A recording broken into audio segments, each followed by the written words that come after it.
Hello everyone, welcome back to another video. Today I will show you how to save export video from CapCut to gallery. So you have to just simply open the CapCut app.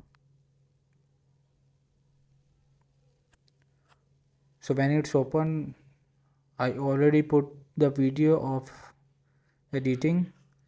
So I will save it. So top right corner is the button of saved. So I will click to save.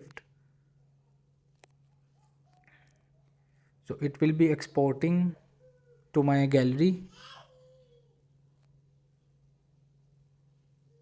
It Once it's 100 it will be automatically saved. So now I will go back the home screen and open my gallery to check it is saved or not.